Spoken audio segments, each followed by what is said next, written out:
Hello everyone, I'm going to be showing you kind of how I use Google Forms in my classroom.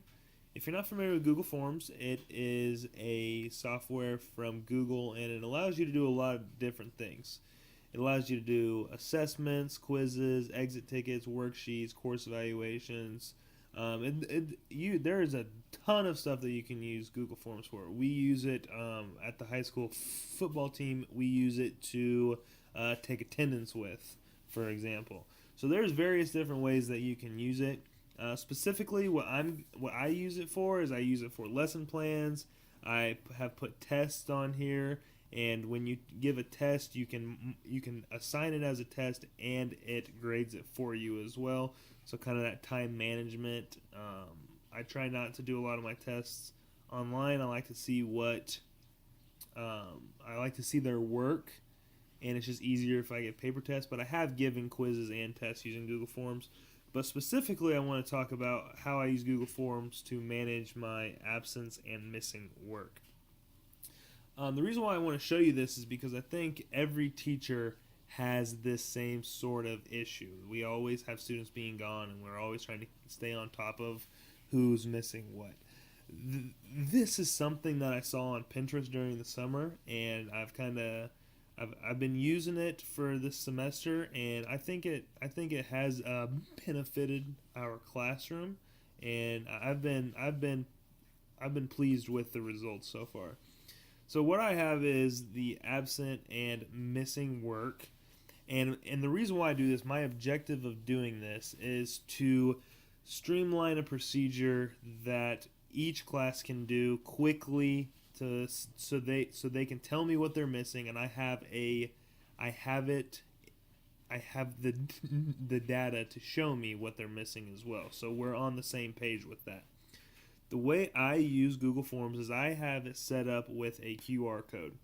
So this is an example of a QR code that I have printed off, and it's on my walls in multiple different spots in my classroom.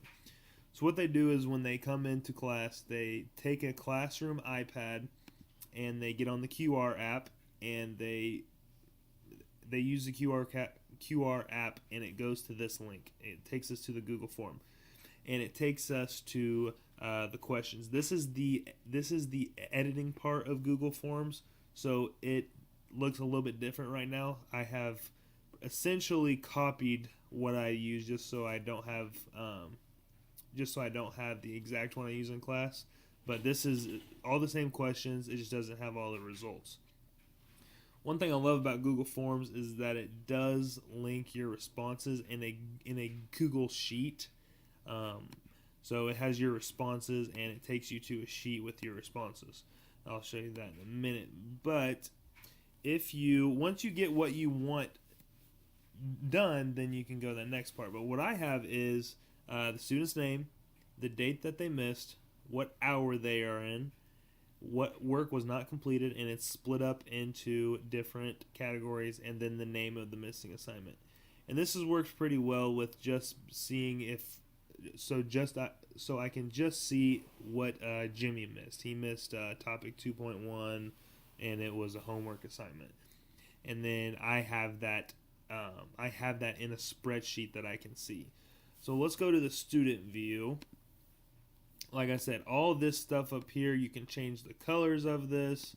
You can change the settings of this. You can make it a quiz. You can make it a presentation.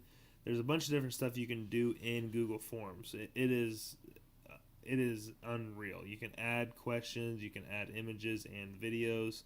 The power of Google Forms is amazing.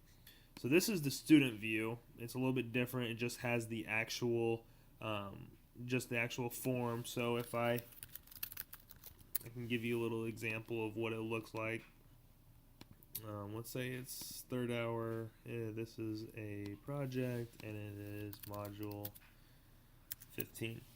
So when I submit, it is essentially that's it. So they get their iPad, they scan the QR, they fill out that code, and they're done.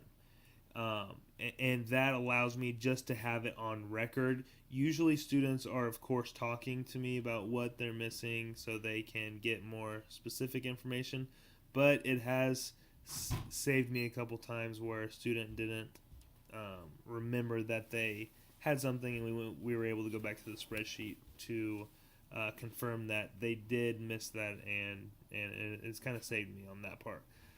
So when they submit this, that's it. The way I use this is that they are supposed to, doesn't always happen like this, but they are supposed to come into class during their 5-minute passing period, and once they get sat down and get their math journal ready to go, then they are supposed to fill this out. Now there has been some difficulties with it extending into the first part of class, and I understand that there's going to be some parts that aren't necessarily worked out all the way, but we've worked through it, and it's gone pretty well.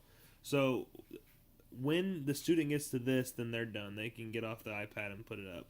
What it gives me is that it gives me a spreadsheet, so I can see exactly who missed what on what day. I have it color coded into what classroom period they're in, and I can sort it by that class. I can sort it by the name. I can sort it by if it was a test, a homework, a project. And these are all just examples of what I've thrown together real quick, just so you can see a little bit of the data. So, the Google Forms has been a great tool for me. This is not the only way I use it. This is just one specific way. I think this could be used. By any teacher. It's not specific to school as well in the classroom. You can use it outside of the classroom, which is awesome. The ISTE standards for Google Forms that I found that were pretty relatable were the facilitator. The educator facilitates learning with technology to support student achievement. The first one was manage the use of technology and student learning strategies in digital platforms, virtual environments, and maker spaces. The second one was model and nurture creativity and creative expression to communicate ideas, knowledge, or connections. So, like I said, Google Forms has been a big help for me with a lot of things, not just absence and missing work, but I think that if you're not using Google Forms, I definitely think that it's something that it can be used in your classroom.